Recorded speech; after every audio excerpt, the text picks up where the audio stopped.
Wow, and the final betrayal, as a fan of you guys for years, I remember New Jersey Network using you as a pledge drive thing. You and Dark Shadows, another one we're fans of. You used you guys and Dark Shadows, and then they got the money from the Floyd and Shadows fans and dumped both you guys. So was there? I'm sure you're not too thrilled about that. I don't care, because public TV has no American comedy anyway.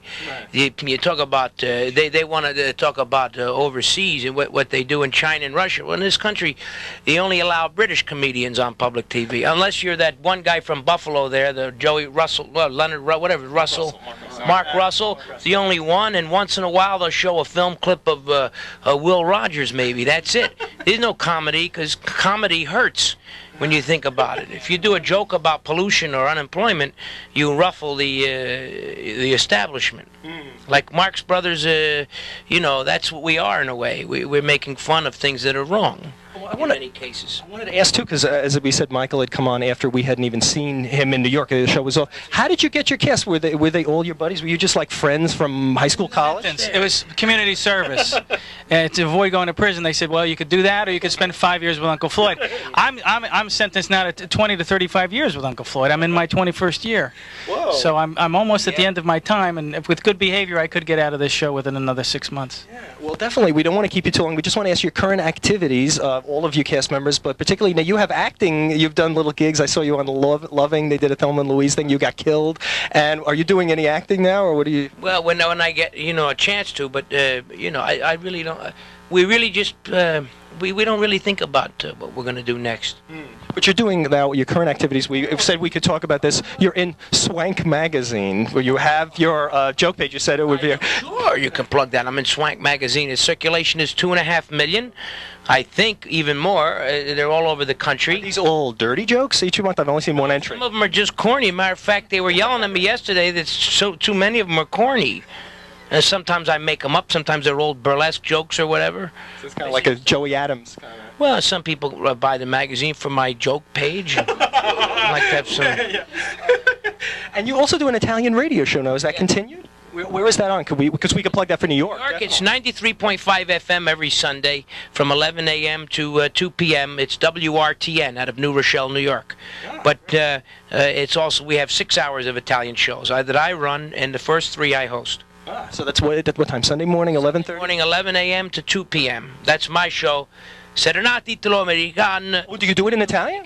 Dalle 11 alle 2, stazione radio 93.5 sulla banda FM da New Rochelle, New York. Tutte le domeniche. Ascoltate, buon divertimento, buon ascolto e buon divertimento. I thought you had done one in English at one time. There had been something that had been listened to on the AM station. I do that too. I do it bilingual, yeah. God. Well, we want to. Also, we should ask what you guys have been doing. Artie Delmar, Muggsy, Michael Wright. What do you guys do as day jobs? That Philippine-American show, don't you? I saved up all the money I made from the Uncle Floyd show, and I bought this new tennis racket. That's pretty much it. But are you guys involved? So you guys just come together for the Bottom Line shows? Is it kind of like a reunion? We do a lot of things. Like Michael and I just finished. We were writing something for one of the cable networks. You can say it. Yeah, sure. American movie clip. You wouldn't know it was us. You have to look at the end when the credits on the thing, and we do stuff like that. Do a lot of copywriting because we're always because it was creative. Oh, Floyd's going into his office right now. The bathroom in the dressing. Yeah, get a shot of that. Yeah, get that camera off of me. Hey, we're like soupy sales. Lies, lies, lies, all lies. Rolls of toilet paper are in there. This is esoteric. This is the first time we've ever had a guest on the show go to the men's room. We have a rough time in our business. You never know where money is and who's doing what. Hey, what's that, Dolly Parton? Oh. Tape is rolling. Here's your pay, boys.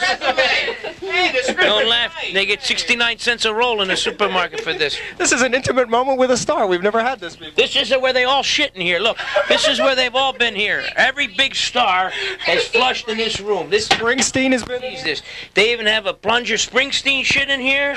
David Johansen. Everybody comes in here to take a dump before they go on the big stage, and there's a light. Look, there's a light and a fan. Nobody ever saw the bathroom at the Bottom Line. That's it. Oh man, that's it. You've given away all the secrets at this point. I mean, what do you think? There are no more special throne. That's it. Piece of white thing from Rickles. That's all it is. Simple toilet. Or as you say, really gigs? Not right now, but we, huh? Yeah. Yeah, we got a tape. We got the Best of Uncle Floyd is coming out. Shawnee Entertainment. We hope within the next couple months. So keep. Probably it'll be the fall, but who knows? Yeah, 2 volumes, 1 and 2, the Best of the Uncle Floyd show. So great. So we'll be promoting that on the show. We'll definitely ask our viewers if they want to send mail to us. They can send it to Floyd. We'll ship it on. You ship it to us, and we'll cut you. We'll send you 8%. Okay. Cool. All right. Well, we want to thank you very much for your time here in the Media Funhouse. Thank you. Thank you, Mr. Ed Grant. Thank you. Yes, we want to thank them very much for spending some time in the Media Funhouse. We also want to, of course, thank the folks at The Bottom Line for allowing us to clog up their dressing room and display their plumbing facilities on local television. Thank you very much to The Bottom Line. Thank you very much to the folks at Shawnee Home Video who supplied some of those clips. As Floyd mentioned, the Best of Uncle Floyd coming out, I believe, sometime this fall. 2-volume set from Shawnee Home Video. We also want to ask you to write into our address, which is the lovely P.O. Box 2717, New York, New York 10185. P.O. Box 2717, New York, New York 10185. We want questions, comments, suggestions on this or any of the other episodes you might have seen in our series. You can also write to our lovely high-tech email alternative. And lastly but not leastly, our camerawoman here in our studio, quote-unquote, and on location at The Bottom Line. Thank you so much, camerawoman Kim, for your expert work in the late evening hours helping us out here. And lastly but not leastly, we want to thank you for watching this thing. And Wink? You regular viewers will recognize this is one of our vintage Media Fun House episodes. We are currently on only one time weekly. It is Friday nights, Saturday mornings. That's Friday nights, Saturday mornings, 1:30 a.m. on Channel 67. We do ask you to rejoin us here next week for some new material here in the Media Fun House, because you never know what we'll be doing then.